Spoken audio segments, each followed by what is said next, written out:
In this video, we are going to talk all about the basics of a miter saw. Let's do this.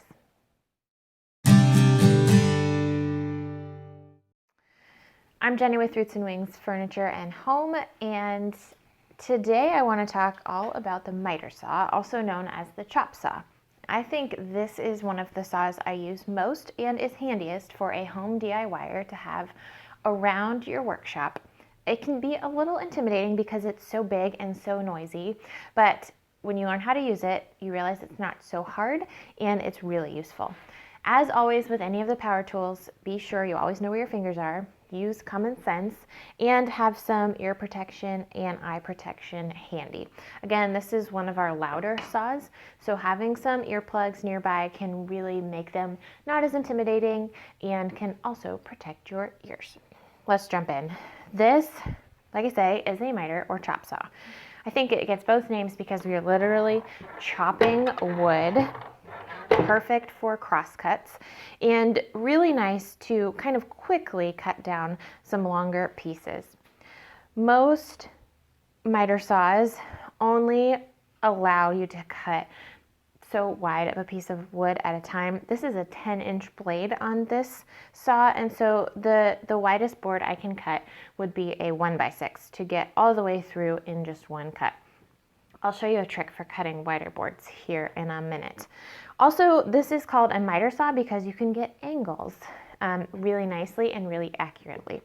Let me show you how that works. So obviously here it is set at 0. There is an angle where you can move your saw either direction. So when we're set at 0, we are just cutting straight down into our piece of wood. But you can also move it one direction or the other and get a variety of angles, the most being about 45 degrees, where you could cut a 45-degree angle that way with your board lined up against this fence. We cut right through at 45 degrees, so you could make a really nice angled cut. No need for a miter box and a handsaw. This thing will do it all. Most saws like this is really called a compound miter saw, and that means also that the blade can tip from side to side to get a bevel cut. You can see there is an angle bar here, and so you could really tip this in several directions. I can't say that I use that very often, if at all, but it is an option that you can also tip your blade from side to side, as well as take your angle on your board either direction. But what you will mostly be using it for is just a straight crosscut. There is a blade guard on the front of your blade, and as you bring the handle down, the blade guard lifts up, allowing you to cut all the way down straight through a piece of wood. Also on your handle, there is usually a 2-button mechanism, so it's a trigger as well as a thumb button. You need both buttons pressed to run the saw. Changing your blade on this is really quite simple. There is a button here on this one that locks the blade in place. You do have to unscrew a single screw back here on the spring just to keep this guard out of your way, and then you would lock your button and be able to use a Allen wrench to get this blade off. Just reattach it the same way and you would have yourself a new blade. So that is easy to do. Again, just like we talked about with the circular saw, the newer and sharper your blade is, the better quality cuts you're going to get. So from time to time, you do need to change your blade.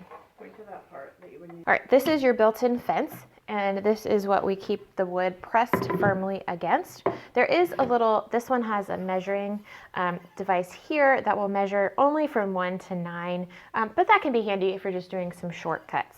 Otherwise, you might want a longer stop on here, or you can measure along your board and make your marks as you need to. You press the wood firmly again against the stop, holding it down, keeping your hands away from the blade, which would be on either side here.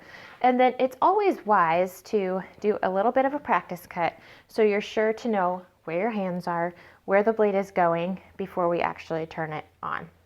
One other thing to note, if we have a mark here, say we're going to cut this mark right here, you can As you bend down, you can really see where that blade is going to land, so you can adjust your wood to exactly where you need it to cut. Hold firmly, and then we'll turn it on and cut it.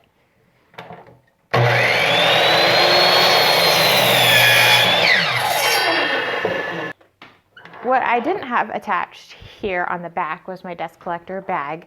The saw comes with a bag that will collect dust. You can also hook this up to your shop vac directly. So if you are making a lot of cuts, go ahead and hook up your shop vac, turn it on, and as you're cutting, all of the dust will come out the back here and right into your shop vac. If you need to cut a wider board than your saw will allow, go ahead and cut it on one side. Flip it over. Get down level with the saw blade and line it up so you will line up exactly with that cut. Do your cut on the other side and you'll have a clean cut all the way through.